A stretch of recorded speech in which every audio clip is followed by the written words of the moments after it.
I'm here on the Go 96.3 red carpet here at the 2015 Twin Cities Film Fest. I've got two great filmmakers here that we're going to talk to about their incredible film Followed that is playing here at the festival. First, I have Michael Anderson and also Brand maybe say it right.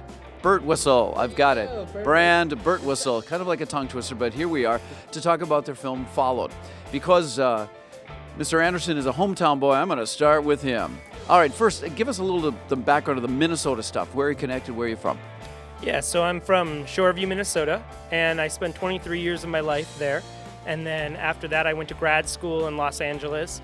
And then the industry kept me there, having worked at the studio system and the independent level. And then the independent level brought me back to this wonderful festival. Well, we appreciate that. When we were describing your film earlier on, you said, make sure you don't call it a horror film, but it will scare you, correct? Correct. So tell me a little bit about Followed and why you made that film. So one of the things with Followed, so as an independent filmmaker, this is my actual 7th film that I've made. And a lot of my projects are a little bit bigger and a little bit more complex. And so one of my role models is actually Cassavetes. And in Cassavetes, he did like Rosemary's Baby and things like that. And on the side, he used to take the film ends of things and like just go make projects with some of his best friends. And that's what I wanted to do with this. I wanted to say, hey, in amongst all these projects that we're doing, because projects take a lot of paperwork and negotiations and things like that, I said, let's just rally the troops and let's just go make a project. So we made this whole project in a short amount of time with a short amount of money, and we road tripped across the United States just making a film just to make it. Well, and it sounds, you said earlier that Brand is your muse and he's part of your buddy, part of your group.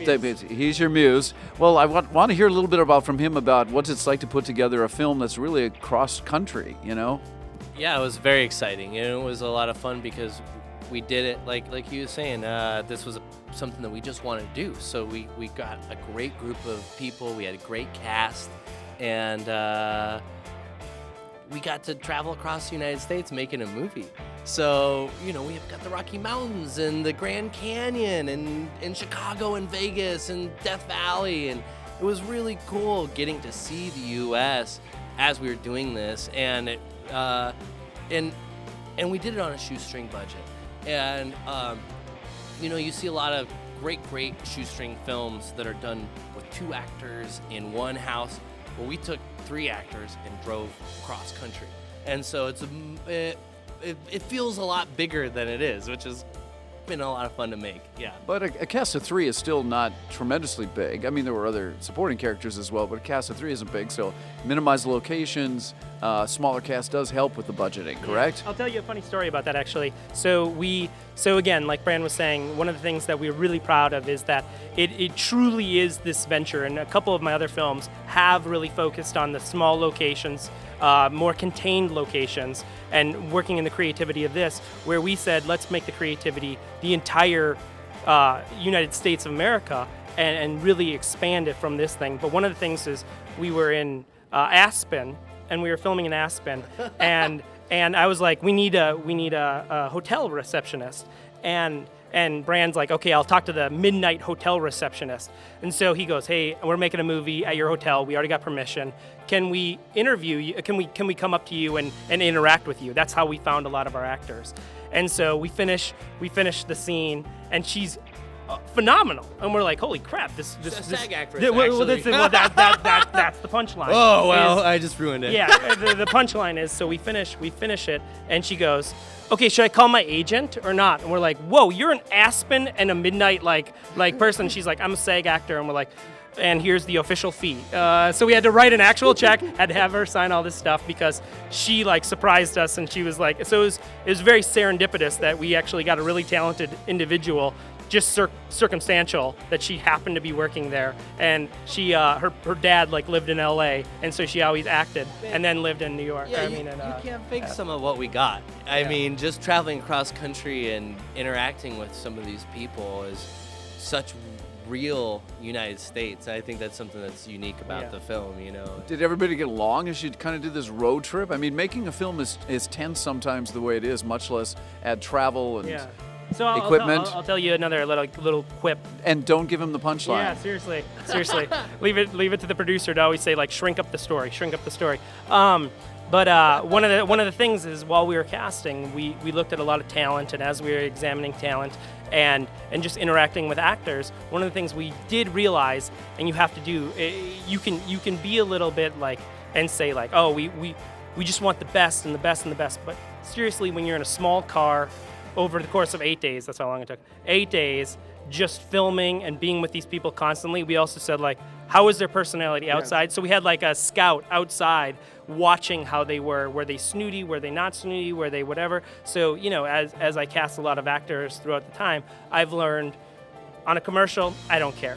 They come in, they hit out, you know, like I do a bunch of commercials, but for like a film, when you're intimate with an actor, you really want a personal relationship. You want to say like when you're frustrated, when you want to say when you're not frustrated, you want to say when they're frustrated, talk to me. But so I know a lot of times like Daniel Day-Lewis or whomever is like, I say method the entire time. That's great when you have a trailer, but when you don't have a trailer and the trailer is your car, you better not be a serial killer the entire time. You know, and so that's the relationship that we had to form. And too many stops or bathroom stops. Too many, you know. I need Twizzlers or any of that kind of stuff as well. No, our actors were fantastic. So you've worked together as an AD and different things together. Just a little bit more about your relationship, and then we'll get done with our interview. Yeah, we met on a film called Somewhere Slow. Robert Forster, Jesselyn Gilsig, really great cast. Michael's producer. I came and AD'd it, and then stayed on to do the music supervision. And we just hit it off and did a bunch. We did some commercials, and this was our first feature with me producing, and your directorial debut, which is awesome. And we have so much fun. Yeah. This was. I think I've done 10 or 12 features, something around there. This was by far the most fun project I've ever worked on. Yeah. We had a great time. We have an awesome cast, an awesome crew. Life is good, you know? That sounds good. I'm going to give him the last question. If I asked you what you thought of Minnesota and your time here, we know probably what you'd answer. It'd be skewed. Yes, it would. Brand, tell us about, is this your first visit to Minnesota? Oh, no. I've been here a bunch, you betcha. You bunch of betcha. Yeah. But how are you enjoying the Twin Cities Film Fest? This is your first time here. This is outstanding. Everybody with the festival has been fantastic. It's well organized. We've seen some great projects. We've met a lot of awesome people. This is fantastic. This is top notch, absolutely. And I hope that it just keeps growing and growing because it should. Yeah, we'll be back. Oh yes, absolutely. We'll be back. Yeah. We'll let you. All right? Yeah. From the Go 96.3 red carpet here at the 2015 Twin Cities Film Fest, I think this is our last interview for the festival. It's a wrap.